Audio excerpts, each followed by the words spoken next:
And we're back. This is the Third Degree Whitebelts podcast with your host, the Kung Fu Kids, and we're now on Apple Podcasts. My name is Dom, and I taught Steven Seagal how to throw a front kick. And I'm Matt, and I taught Brendan Chubb English, and we're going to review UFC 264.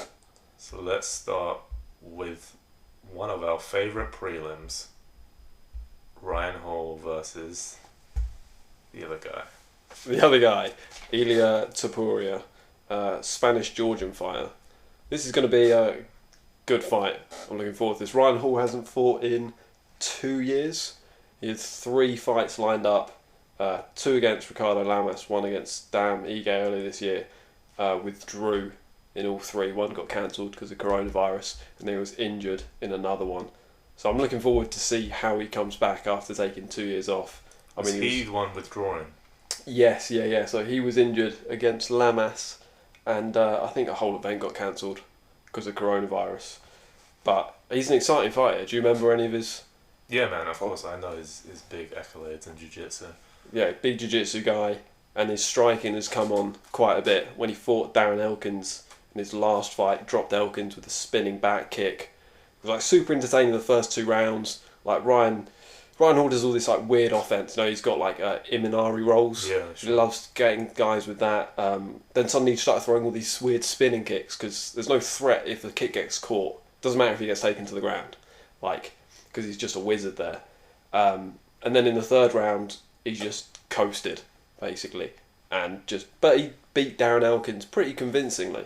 For a guy that's a good fighter, and Ryan Hall is the most unenthusiastic man I've ever seen in the UFC. Right. I've never seen him smile. Well, let me tell you his last 3 wins, right? Well, let me tell you his last 4 wins. Darren Elkins, not bad. BJ Penn in 2018. Is that impressive to you? The ghost of Gray BJ Maynard in 2016, and then Artem Lobov in 2015. Yeah, it's not a great No. resume, considering what 2 of those guys are now... Well, BJ Penn's currently fighting in bars all over Hawaii. Yeah. Artem And Lobov, losing. and losing to old men. Yeah.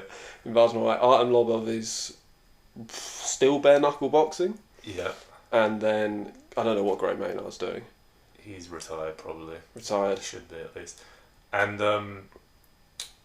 Ilia Topuria, what do you know about this guy? Oh, he looks good. Like, he's a young prospect.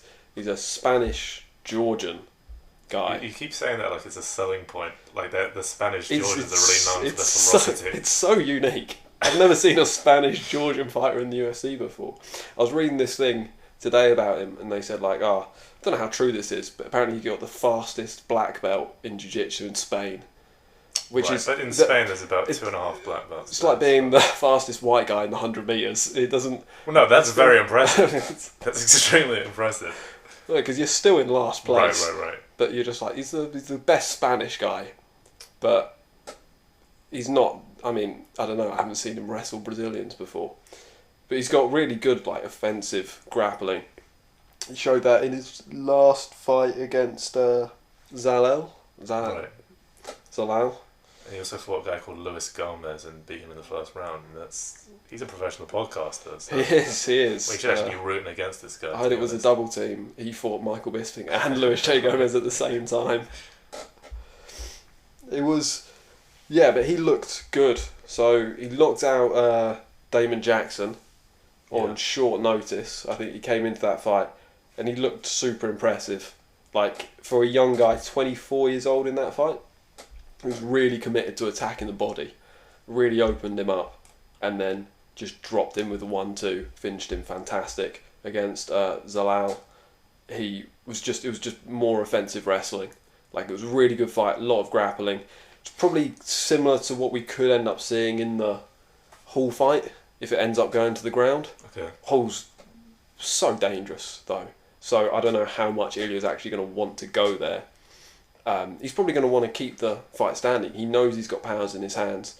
He knows he can drop guys. He's got powers. He's magical. He's got magical Spanish Georgian wizard hands. Yeah.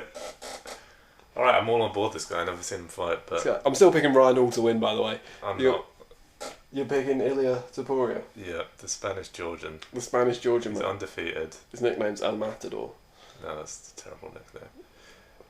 Alright, so you're going Ryan Hall, I'm going to Poirier. I'm going Ryan Hall by decision. Okay. Like, that's the bet. I'm going Ilia Topuria by first round knockout. That's the bet. That's the bet. This is the financial advice section. After every fight, we're going to give bits of financial advice. And we're going to disagree, so you can choose whoever you want to follow. Let's move on to the main card. First up, we got Sean O'Malley versus Chris Matinho. So this is the equivalent of Michael Venom Page in Bellator, where they've got a young superstar, and they've matched him up against a bin man, and right. And we're just going to watch Sean O'Malley destroy this guy, and everyone's going to be back on the Sean O'Malley hype train. Yeah. Just like, oh, how good he is. But really, is he, like, he's good. I like Sean. People are going to be, no one's going to listen to this. I was going to be pissed at me slagging off Sean O'Malley. Fuck Sean O'Malley. He's terrible. Chito Vera's much better than Sean O'Malley. I think Sean O'Malley is a very good fighter. I think he's pretty well rounded. And there's no point of even breaking down this fight because Matinho is on such a worse level than he is. I actually watched a couple of his fights on like the regional circuit, and he didn't look good. He didn't look, you know, the only thing more out of shape than the regional fighters are the regional ring card girls. That is really. I was watching his fights and then I got a suggestion and it was for street beefs. I don't know if you've ever seen that. No, I haven't. What's street beefs? It's just like you know, it's like Dada 5000 in the garden. Yeah. And they built a cage, and they just do the most clickbait titles in their YouTube video. And I just saw one. It was neo-Nazi versus Crip. Oh. So I watched it. It's just a white guy versus a black guy, and the entire time they're like smiling and shaking hands and hugging each other and shit. And then it's just like an Asian guy versus a brown guy, and it's just like Kung Fu Master versus ISIS employee. It's all bullshit. Oh yeah. Because it's there needs some way to sell these fights. Right, and it worked because they're way better than Chris Matinho's fights. So I would prefer to see the Street Beefs neo-Nazi versus the Crip fighting Sean O'Malley. Than Chris Matinho. I mean, he's got a 9-4 record, Yeah. and he's come in on a week's notice. Yeah. So, I mean, it's unlike the UFC to have like a Bellator-esque mismatch, which this definitely is. If Sean O'Malley fucks this up, is this like the greatest fuck up? One of the, what do they call them? Comebacks? One of the biggest upsets in the UFC history. So we're saying, I'm saying O'Malley needs to win this by knockout in the first round or submission, otherwise it's going to look bad on his resume. Yeah, I'm going O'Malley. I reckon he'll get it done in the first round as well. I think the guy he's fighting against, he knows he's coming in on short notice, probably doesn't have the fitness to fight all 3 rounds at like a high level against Sean O'Malley, so he's probably going to come in, try and just bum rush him. Yeah. Try and take him out early. If he doesn't take out O'Malley early, that's it. That's his only route to victory. So O'Malley's just got to pretty much like weather that. I say weather the storm, weather that very feeble rain. Right. Weather the breeze. Weather the breeze and then just finish him. Yeah. Alright, so yeah, we're going on O'Malley on that one. Next fight, Aldana versus Kunitskaya. Now me and Matt have spent probably tens of hours at this point doing research on these two. It's been tough, but I think Matt, do you want to reveal what we think? I think it's fair to say that no one's got power like Irene Aldana. Yeah. The way she knocks out one woman fighter. Yeah. Who did she knock out? Vieira. She knocked out Vieira. So actually they've got one common opponent. Right. Vieira. Aldana knocked her out. Really like nice left hook actually. Yeah. Really good. And then Zingano, the Russian woman. Kunitskaya. So I was thinking of the only women's fighter they actually do that. And then Kunitskaya just decisioned Vieira, which Vieira was in a controlling position for a lot of that fight, but did nothing with it. Kunitskaya just landed way more strikes. I think Vieira there was under 16 strikes landed for her across 3 rounds. Yet she just dominated position. I wouldn't say go back and watch it. Just take our word for it. Now, I posed an interesting question because, jump straight to this, is can you punch women in the tits? This is I reckon there's some kind of like gentleman's ladies agreement. Interesting. Where they're like, look, we know this is a finishing move. We know this is like the, it's like the one finger death punch, Yeah, exactly. You know when Joshua Fabio went to the commission and said, I've got this move. If Diego does this, it will kill a man in the ring. I reckon the commission have banned it, but we don't know about it. Right. This is why Dana White said women will never fight in the UFC, because he didn't want that to be the first death in the UFC from a tit punch. Right. But it's a problem because it's a big target area. It's a big target area. I mean, how often do you think... I mean, I know there's some inaccurate strikers in women's... You got to really swing and miss. Yeah. To lose, to miss by that much. Well, this is the thing. If you've got weak knuckles, right, punching someone in the jaw or the face hurts. Punching someone in the tits, you're protecting your own hand and you're hurting your opponent. It's a good strategy. I mean, it depends how much damage. I think an uppercut. An uppercut? You go underneath. I think that's the best way to inflict damage. I was going to say just an overhand right, just sort of straight. You want to come from above down and through, as if you're punching a hole in someone's chest. Right. You know, the like the Ray Longo, when he was in the corner for Chris Weidman, he was like, I want you to punch a hole in his chest. He was referring to the illegal tip punch that they do in training, exactly. but not in the cage. Right, okay. So we're going Aldana by tip punch round 2. No, I think put your money on Kunitskaya.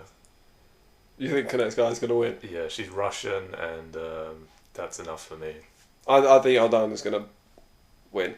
Aldana's the underdog in this. Is she? She's ranked higher. She's ranked higher. She's the underdog. I've got some serious locks on this card, which is going to make you a lot of money. First lock, Ryan Hall. Underdog. Parlay, the Matt underdog parlay. Ryan Hall, Kunitskaya, and next fight...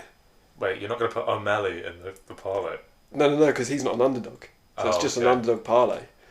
So, Kunitskaya, Ryan Hall, and Greg Hardy.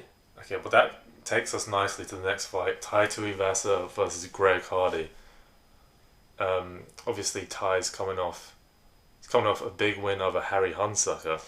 I know this. Which, when they gave out everyone's surnames back in 1803 or whatever, what was his family doing? Well, what's his name? Hunsucker. Yeah, so they gave out surnames based on your career. Mm. Well, like Attila the Hun. Yeah. Is that it? Yeah. So his family used to suck off Huns. That's kind of where I was going with that. I think that's the only answer. So he sounds American. Yes. Henry. He's not. Harry. Yeah. You trace him back. He's actually Mongolian. Right. Which is a completely different race of conquerors. But we'll take it. Where's Attila the Hun? I think it was like Russia. The Caucasus Mountains. To be honest, maybe it could be this half. His family got Harry Hunsucker back in the day. That's why Khabib's so good. Right. Because he's got that Hunsucker. Hunsucker blood. So, Tai Tuivasa got cut by the UFC. Yeah. And then got re-signed by the UFC because they realised they didn't have any heavyweight fighters. And he bangs as well. Like, if you match him up with another striker, he will swing. And you hope someone's going to get knocked out. So it's going to be entertaining. Greg Hardy, on the feet, he has looked good. Yeah. I think he's looked. You can tell the difference between just a standard MMA athlete compared to an American football athlete. Like, for the first round and a bit. Yeah. Until his asthma kicks in. Yeah. Well, that's why he's got his inhaler to give him some extra juice. But the guy's still, like, just huge. Every time he steps in, his striking looks a little bit better. Yeah. And he's the underdog in this. I can see him knocking out Tai Tuivasa. So Tuivasa's got a pretty good chin. I think he's only been knocked out by Dos Santos, which at this point I don't know if that's an indictment on how shitty Tuivasa is, but for the most part I think he's got a pretty Samoan chin there. Yeah, he's like that. I remember because he came up training with like Mark Hunt. Yeah. In like Australia, so he's one of those guys. I remember watching and I was like, I was going to see like a new sort of Mark Hunt. How wrong we were. Yeah. I mean, again, entertaining. It's fun to watch a man drink out of a shoe after he wins. Absolutely. However, I think that gimmick's got a bit of a shelf life to it. Yeah, you also have to be beating decent guys you got to up the ante a little bit to keep drinking out of a fucking shoe. Yeah, exactly. If he was he could be Derek Lewis level. Like, everyone would love him if he just knocked people out the same way Derek Lewis did. But decisioning your way to a loss over Arlovsky against... Did he lose to Arlovsky? I can't remember.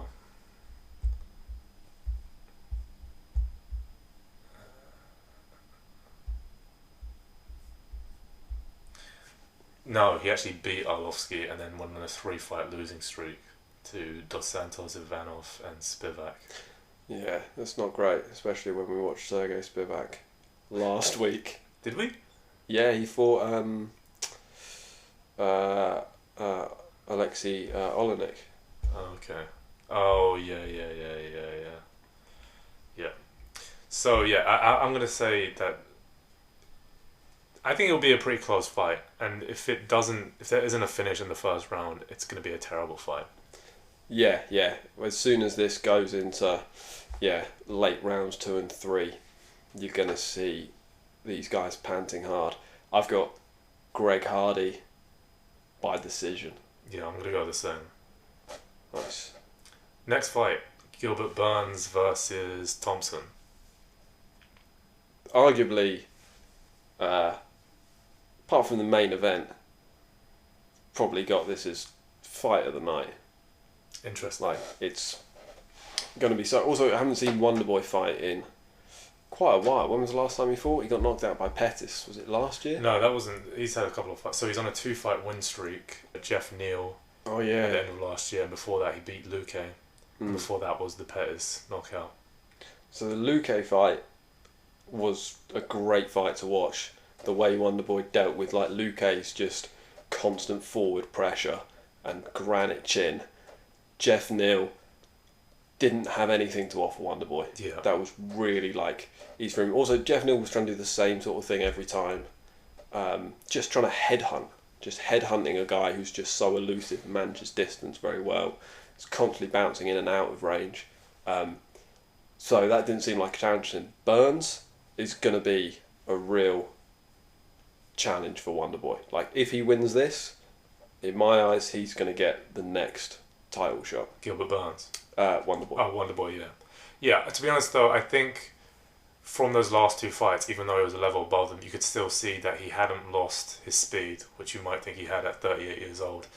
And this is a stat that I read. So Wonderboy has a 78% takedown defense, whereas Burns only has a 35% takedown completion rate. And I think what Thompson is so good at, obviously, is takedown defense, getting out of the way to begin with, so not even getting into those kind of exchanges where he might be taken down.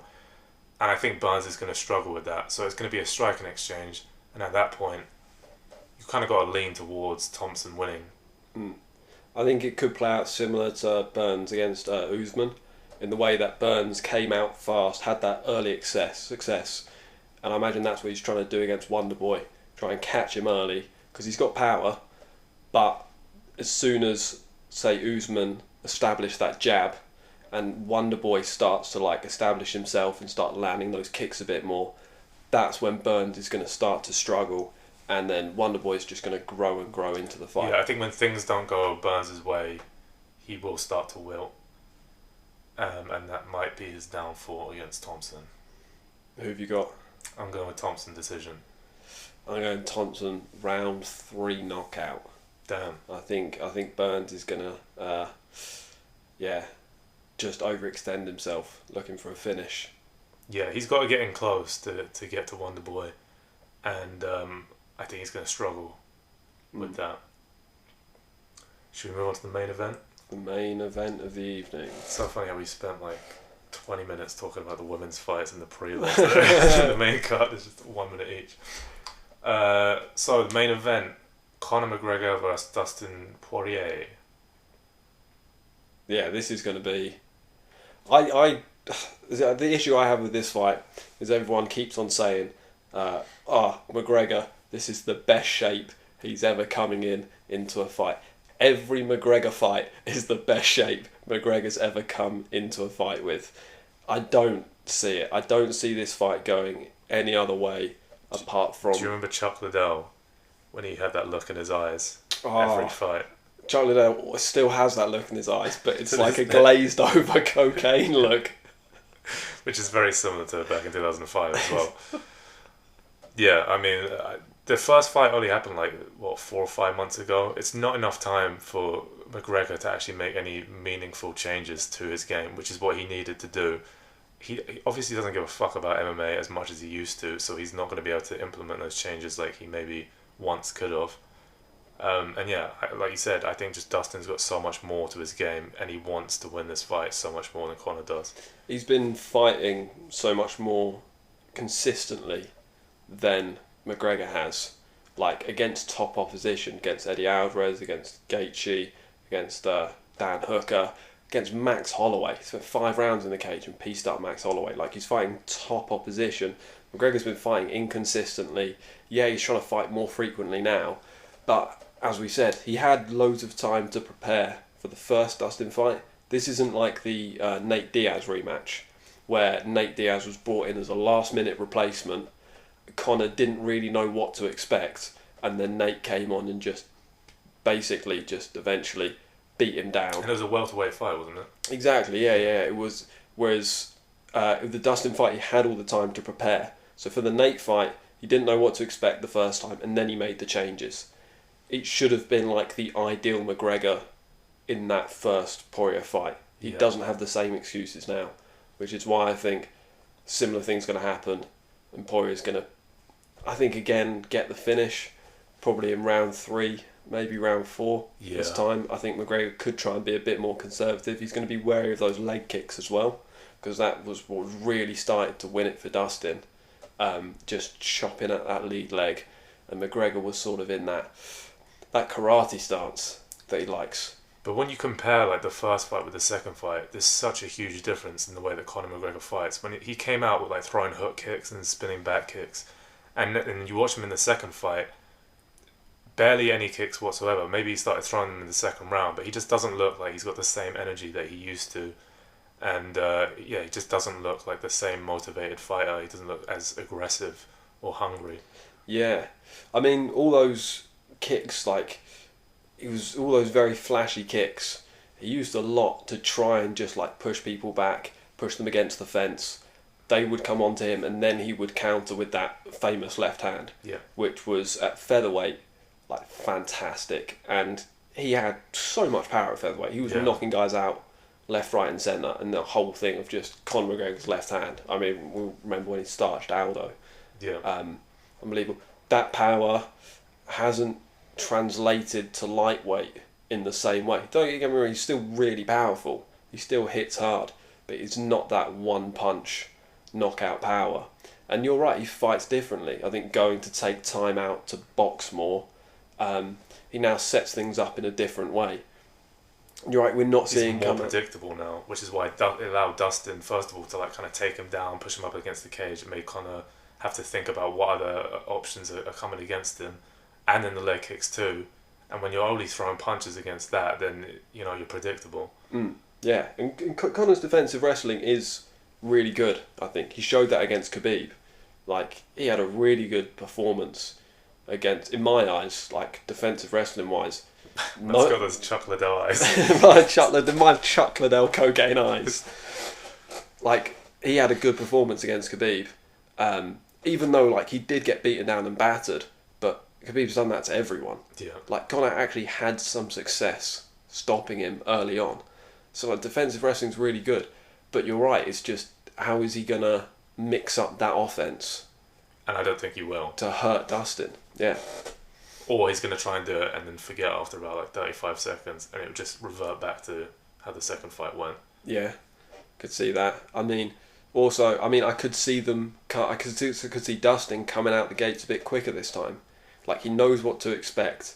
He knows how much power McGregor has, because he got hit a couple of times on the chin by McGregor. He felt his power. Yeah. If he feels that he can take that, he can be a little bit more aggressive this time. He knows what's coming this way, so could be like the Moreno-Figueiredo fight, where Moreno knew what Figueiredo had to offer. They both sort of knew, so instead of that feeling out period at the beginning, they just came in and just scrapped and just went at it. And how good did Moreno look in that?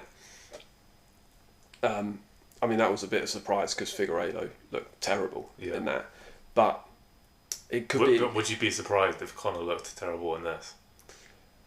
I expect him to look good early on. Yeah. But I expect Dustin to come in and, again, take over and get the finish. McGregor was always making comments this week. I think he said first person to shoot for a takedown is a dusty bitch. Like, in the sport of mixed martial arts. Yeah. And then probably said something after, like, no one mixes their martial arts like me. Some classic McGregor. It's not even classic anymore, that's the sad thing. He used to have classic lines, now... It used to be hilarious. Yeah. Yeah. And now it's just... Yeah, the Floyd Mayweather press conference was really the downfall of McGregor's trash talk. It was just two men calling each other bitches on stage. Yeah. And it seemed like, yeah... What a terrible fight. Did you watch it? Yeah. Yeah. I think he must have started the Logan Paul. Logan Paul must have watched that and then thought, oh, this is possible for him. Mm. I'm kind of like Conor McGregor too. I'm like the Conor McGregor of YouTube, surely. Oh, God. It made people realise, oh, Floyd Mayweather is available to take your call if you want to box him in a goofy-ass match. If you pay him enough money. Right. We're going to start a crowdfunder for me and Dom to fight Floyd Mayweather. If we get 10 million, we can make this happen. Right, and we're doing it for free. All of that money goes to Floyd. All that money goes to Floyd. We're just going to see if two of us can beat Floyd Mayweather. Dude, we'd destroy Floyd Mayweather. I don't think we would. I'd be terrified of Floyd Mayweather. Really? Two of us? Is it a boxing fight or MMA? Boxing. Okay, fine. Well, that's different. Yeah. Even that's not different. One of us just hold him in the corner, just fucking rabbit punches him. Just decision our way to a win. Are you allowed to punch people in the legs in boxing? No, you can't punch in the legs. Why not? If you can reach someone's leg without them hitting you in the fucking head, you should be allowed to punch them in the leg. Because I guess it's below the belt, and if you accidentally punch them in the dick. But if I'm punching you in the knee. Also, if you lean down to punch someone in the leg, well, your hand is leaving your chin, travelling all that distance down. Suddenly your hand's by their knee. They're just going to fucking crack you. Well, that's what I'm saying. It's so ridiculous. It should be allowed. Yeah, I guess. There should be a first leg puncher, and he takes out your legs so that you don't have any power anymore. He just gets knocked out all the time. If Jose Aldo transitions to boxing, that will be his style. He's not allowed to use leg kicks. He replaces them with punches, and he slowly wears you down. Knee punching you. Do you remember when he punched all those footballs to get really good at punching people in the legs? That's a Joe Rogan reference. Alright, so what are we saying as a prediction on that one? I'm going Dustin round 4 knockout. Okay. I'm gonna say Dustin decision. I think it'll be close actually, even though I think it'll be close, and I think Dustin will take it in the end. Yeah, I think that from what I've seen with like a lot of pro fighters commenting on what they think is going to happen, a lot of predictions are either McGregor early finish or as soon as it gets into later round. So I was Poirier's gonna actually win. looking at some of the predictions, and I fell into the Helen Yee rabbit hole on YouTube. Okay. So if you haven't seen Helen Yee, she's basically an MMA interviewer who made it through having gigantic fake tits. And a very talented journalist as well. Yeah, but mostly the tits. So I found out apparently she used to be in the lingerie fighting championships, and her finishing signature move was called the booby trap. Oh yeah, what does that entail? Well, if you can imagine it, she's basically a mount, and then she smothers you with her giant fake tits. That are the reason why she's so good at journalism at the moment. That's it, folks. That's all from the First Degree White Belts podcast. And Luke Oliver, if you're out there, shout out to our 17 fans. And follow us on Twitter at 3DW Podcast 1.